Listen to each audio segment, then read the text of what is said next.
Dar la bienvenida a una nueva exploración a fondo es siempre un placer, especialmente cuando el material que tenemos hoy sobre la mesa ha provocado un impacto tan masivo a nivel mundial. Totalmente. Es uno de esos temas que, bueno, no deja indiferente a nadie. Exacto. Hoy el objetivo es diseccionar unos extractos muy reveladores del fenómeno literario conocido como El Secreto, escrito por Rhonda Byrne. Nuestra misión en esta inmersión de hoy es desgranar los fundamentos de lo que el texto denomina la ley de la atracción, tal y como se presenta en la obra original. Para entender de dónde viene todo esto. Eso es. Queremos entender sus bases históricas, desmenuzar su mecánica mental y sobre todo ver cómo el libro propone aplicar todo este conocimiento para transformar la realidad. Y la verdad es que la historia de cómo surge todo esto es de película. Es un origen que atrapa desde el primer momento. Sí. Que hace apenas un año de escribirlo, su vida se había desmoronado por completo. Había tocado fondo. Literalmente. Estaba exhausta, acababa de sufrir la repentina muerte de su padre y las relaciones con sus compañeros de trabajo y seres queridos eran, pues, un auténtico desastre. Una crisis en todos los frentes. Y justo en medio de esa desesperación absoluta, su hija Hailey le hace un regalo, un libro centenario, un texto antiguo que, según cuenta, desencadena una revelación fugaz pero arrolladora sobre cómo funciona verdaderamente la vida.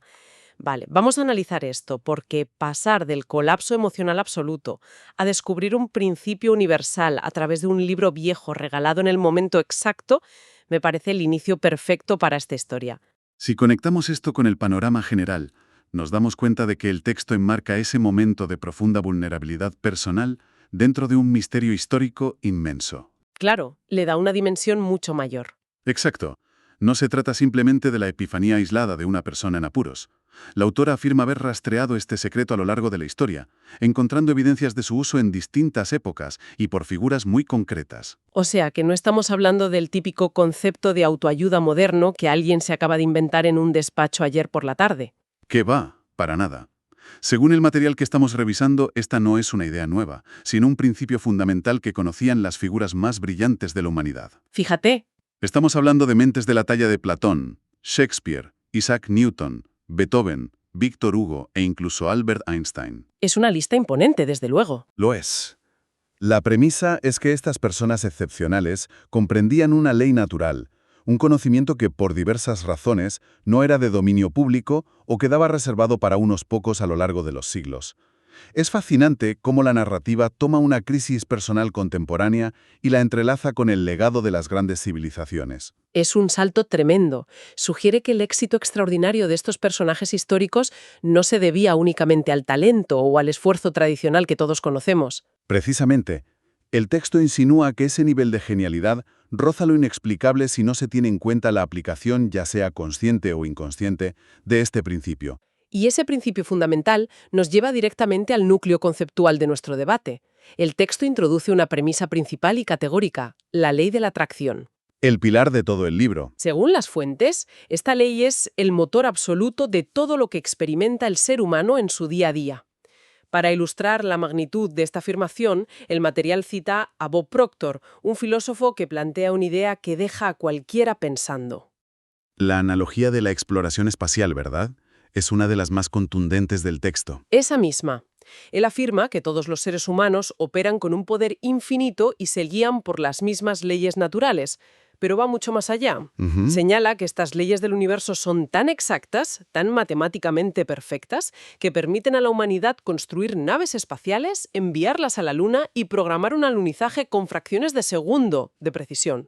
Es un cambio de paradigma total respecto a cómo se suele entender el pensamiento positivo. Aquí no se presenta como una filosofía abstracta o una simple actitud optimista. No es simplemente sonreír por las mañanas. Para nada.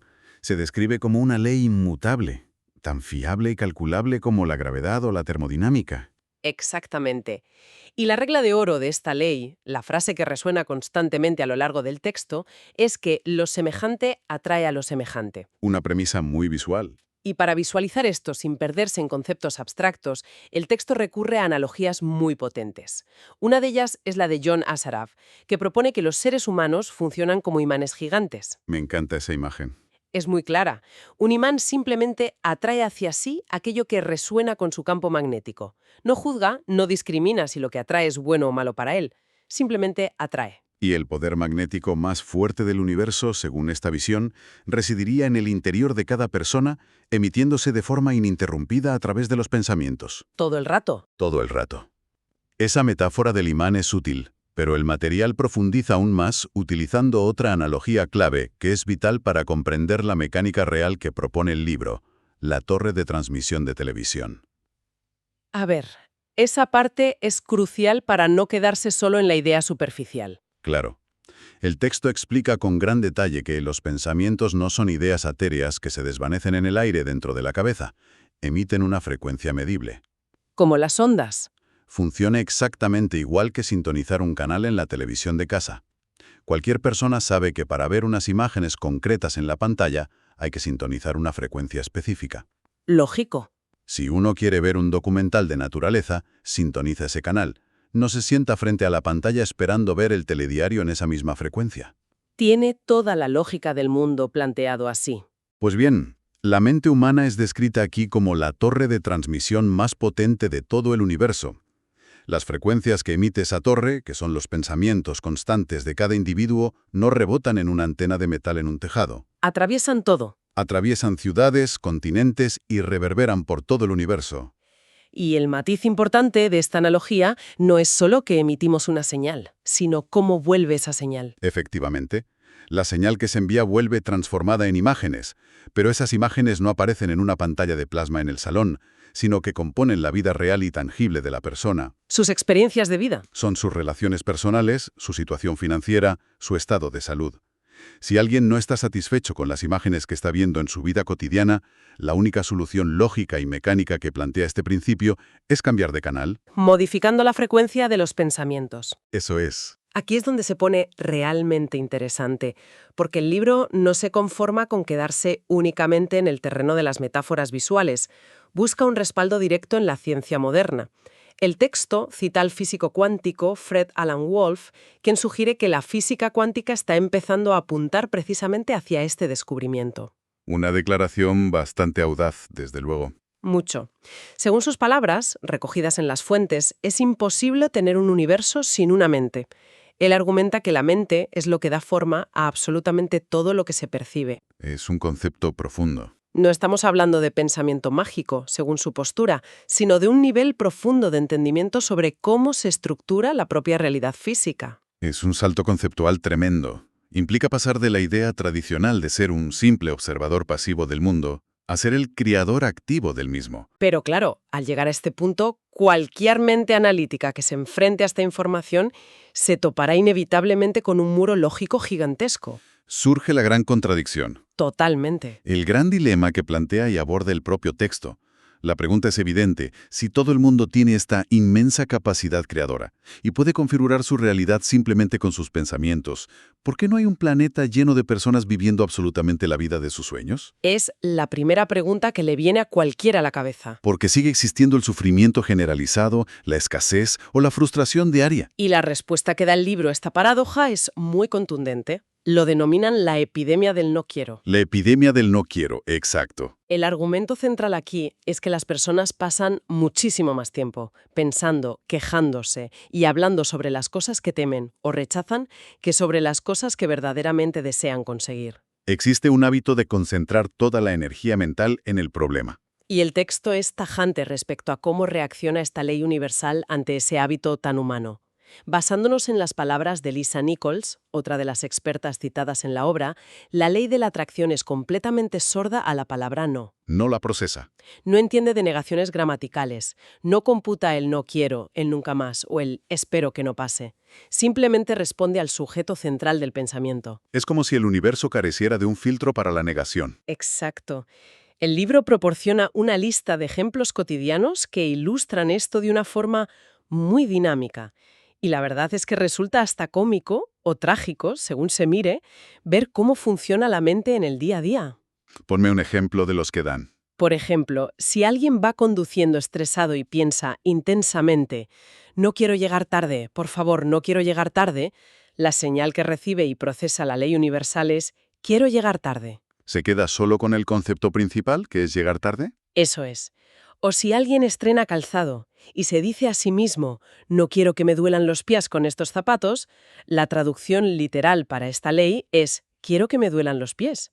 Es un mecanismo completamente ciego. ¿Funciona igual con la salud, imagino? Claro, pensar no quiero tener la gripe este invierno se manifiesta como una solicitud directa y entusiasta de quiero tener la gripe. Es una mecánica implacable. Es como un buscador de Internet antiguo.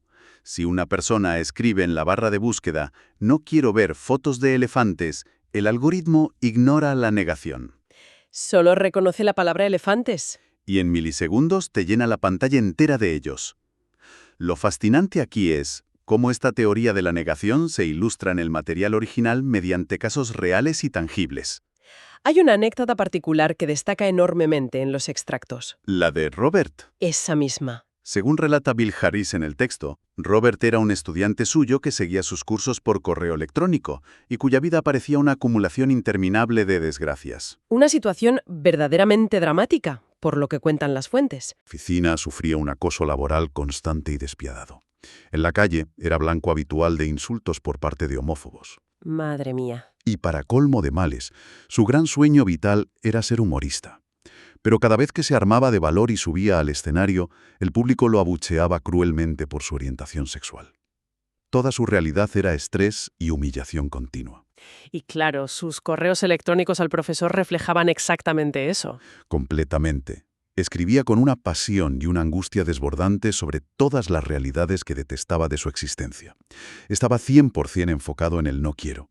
Su mente repetía en bucle, no quiero este acoso en el trabajo, no quiero estos insultos, no quiero estos abucheos. Y el giro de esta historia es sin duda el ejemplo más vívido que ofrecen las fuentes sobre cómo aplicar este conocimiento en una situación límite. El profesor se dio cuenta de que Robert estaba emitiendo una frecuencia colosal, pero basada íntegramente en lo negativo.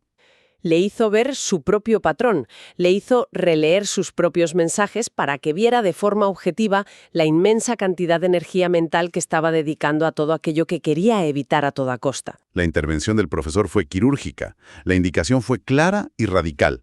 Debía dejar de enfocarse en lo que no quería y centrarse única y exclusivamente en lo que sí quería experimentar. La transformación que documenta el texto a partir de ese cambio parece sacada de un guión de cine.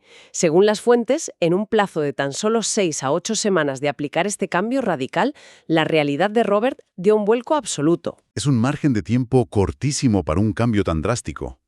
Fíjate, los acosadores de su oficina simplemente se fueron de la empresa o fueron trasladados a otro departamento. De repente podía caminar por la calle con total tranquilidad, sin cruzarse con nadie que lo increpara. ¿Y con la comedia? Lo más sorprendente de todo, cuando subía al escenario a hacer sus monólogos, el público no solo dejó de abuchearlo, sino que empezó a reírse y a ovacionarle de pie. Según la argumentación de las fuentes, este caso demuestra empíricamente que al cambiar la frecuencia interna inevitablemente se cambian las imágenes externas que componen la realidad. Y lo hace sin necesidad de intentar modificar el entorno físico a base de pura fuerza de voluntad. Es una historia poderosísima, pero claro, llevar esto a la práctica diaria plantea un obstáculo inmenso.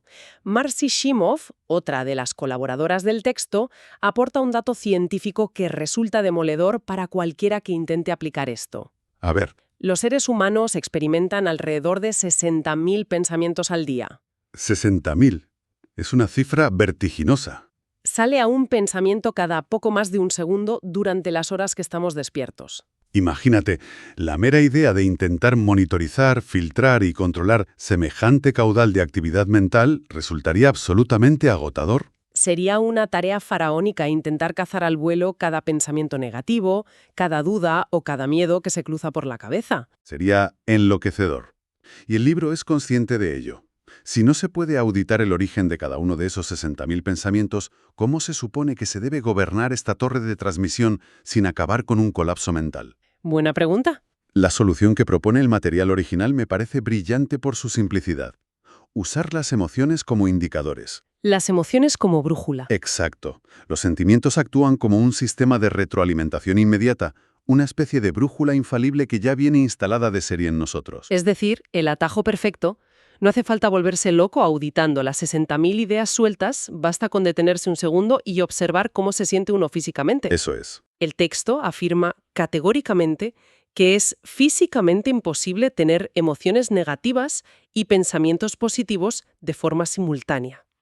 Las emociones son siempre el resultado directo, el síntoma, de lo que se está pensando en la sombra. Es una relación de causa y efecto inseparable. Por lo tanto, cuando alguien se siente mal, ya sea que experimente una tristeza profunda, ira o un simple resentimiento un martes por la tarde, el texto dice que no es solo un estado anímico pasajero. Es una alarma estridente. Es una señal directa del universo diciendo, atención, estás teniendo malos pensamientos, estás emitiendo en la frecuencia equivocada y vas a traer más de esto. Y funciona igual en la dirección opuesta.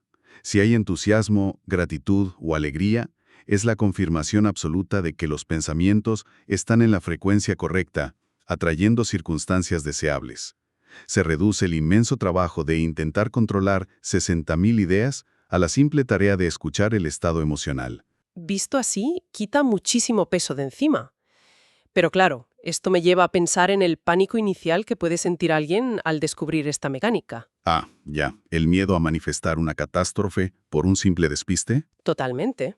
Porque si cada pensamiento negativo atrae algo negativo, mucha gente podría aterrorizarse pensando que si un día se imaginan perdiendo su empleo, eso se va a materializar esa misma tarde. Es un temor muy común al leer estos conceptos. Pero aquí es donde este mecanismo nos lleva a otro concepto vital que explica el texto: la red de seguridad del universo. Menos mal que existe eso. Pues sí, porque explica que existe un margen, un elemento de dilación en el tiempo. Un retraso temporal muy significativo entre el momento en que se piensa algo y el instante de su manifestación física en el mundo real. No es instantáneo. Es como un periodo de gracia. Exactamente. Se presenta en las fuentes no como un fallo del sistema, sino como una inmensa ventaja evolutiva. Este retraso permite reflexionar, darse cuenta por las emociones de que se ha sintonizado el canal equivocado y da tiempo para ajustar la frecuencia antes de que el daño esté hecho. Sin esta dilatación, como advierte el texto explícitamente, los pensamientos destructivos, fugaces, se convertirían en realidad instantánea. Y la vida humana sería un caos absoluto. Entonces, ¿qué significa todo esto a nivel práctico? ¿Cómo sugiere el texto llevar este complejo entramado de leyes universales y brújulas emocionales a la práctica diaria? Sobre todo pensando en quienes buscan no sentirse abrumados por la teoría y quieren empezar a ver resultados. Sí, la aplicabilidad es uno de los pilares del material. Las fuentes no dejan esto en lo teórico. La primera herramienta, y la más destacada, es la meditación. Resulta enormemente revelador que absolutamente todos los maestros y científicos citados en el texto aseguran practicar la meditación a diario. No es una coincidencia. Y lo interesante es que desmitifican por completo la práctica. Aseguran que no hacen falta horas de aislamiento o posturas imposibles. Afirman que bastan de 3 a 10 minutos al día de silencio intencional para sosegar la mente, reducir el ruido ensordecedor de esos 60.000 pensamientos y recuperar el control. Es un reseteo del sistema. Y junto a la meditación, el libro subraya el inmenso poder de las afirmaciones constantes para reprogramar esa emisión. Hay una recomendación muy específica en los textos analizados: utilizar la frase «yo soy el amo de mis pensamientos». Suena a una declaración de intenciones total. Lo es. Se insta a repetirla y sostenerla como una verdad absoluta hasta que se manifieste gracias, paradójicamente, a la propia ley de la atracción. Utilizar la ley para dominar la mente que la activa. Un bucle muy inteligente. Y es crucial contextualizar que, según el material, este control mental está íntimamente ligado, a lo largo de la historia, a la generación de riqueza y abundancia material. El texto establece una asociación directa entre la aplicación de la ley y las grandes civilizaciones prósperas. ¿Como los antiguos babilonios? Exacto. Famosos históricamente por su riqueza inmensa y maravillas como los jardines colgantes. El argumento que exponen las fuentes es que esta civilización dominaba la ley de la abundancia. Y traen ese mismo concepto a la actualidad, con datos que chocan bastante. El libro aborda un dato estadístico impactante: el hecho de que aproximadamente el 1% de la población actual controle cerca del 96% de la riqueza mundial. Y es muy interesante cómo lo enfocan. Según la narrativa estricta del texto, esto no obedece a la suerte ni a factores estructurales. El libro plantea de manera muy imparcial que ese pequeño porcentaje, de manera consciente e inconsciente, mantiene únicamente pensamientos de abundancia en su mente. Su secreto radicaría en no permitir que pensamientos contradictorios de escasez o ruina arraiguen en su conciencia. Esa forma de ver el dinero ilustra perfectamente cómo opera el mecanismo que describe el texto. Incluso mencionan el caso típico de personas millonarias que pierden toda su fortuna de la noche a la mañana. Lo pierden porque en algún momento dejaron entrar el miedo a la pérdida. Eso es. Pero como su estado natural de pensamiento sigue siendo la riqueza, ese miedo desaparece pronto, la balanza se equilibra y vuelven a recuperar su dinero rápidamente. Porque la frecuencia base vuelve a su sitio. En definitiva, todo se reduce a dónde está puesto el foco mental de forma continua. A modo de síntesis de todos estos extractos analizados hoy, podemos concluir que el texto sostiene firmemente que el ser humano opera de manera ininterrumpida bajo una ley natural, una ley tan imparcial y tan carente de juicios morales como la propia gravedad. La gravedad no castiga a una persona por tropezar, sencillamente funciona. Para transitar este escenario con éxito, las herramientas clave que propone el material son claras. La atención constante a las emociones como brújula, el enfoque disciplinado en lo positivo y la imperativa eliminación del no quiero del diálogo interno. Reflexionando sobre el valor inmenso de este conocimiento, es evidente que, independientemente de las creencias metafísicas que cada persona pueda albergar, aquí hay oro puro desde un punto de vista psicológico y de gestión personal. Sin duda. La mera idea de llegar a ser más conscientes del propio diálogo interno es transformadora. Observar cómo se enfoca la energía diaria, dejar de vivir en piloto automático y responsabilizarse de las reacciones emocionales representa una herramienta poderosísima para no sentirse abrumado por el estrés del día a día. Recuperar el timón de los pensamientos aporta una claridad brutal a cualquiera que preste atención. Totalmente de acuerdo. Esto plantea una pregunta importante, un último pensamiento para que la audiencia explore por su cuenta a partir de hoy, basándonos en lo que hemos analizado.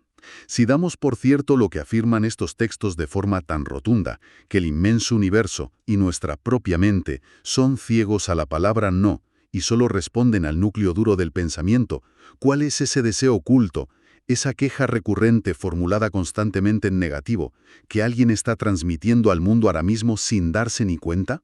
Una pregunta que da que pensar. Y la aún más intrigante, ¿qué pasaría en la realidad de esa persona si, al despertar mañana por la mañana, se atreviera a formular ese mismo deseo única y exclusivamente en términos positivos?